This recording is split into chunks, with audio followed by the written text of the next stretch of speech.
আসসালামু আলাইকুম বন্ধুরা, আশা করি সবাই ভালো আছেন। ধুলাবালির নগরী ঢাকা, আপনারা দেখতে পাচ্ছেন প্রচুর পরিমাণে ধুলাবালি রয়েছে ঢাকার রাস্তাতে।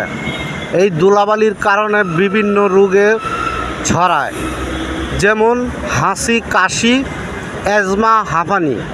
এই ধরনের রোগে থেকে মুক্তি পেতে মাস্ক ব্যবহার করুন। আল্লাহ হাফেজ। বাংলাদেশ মাটি ও মানুষ।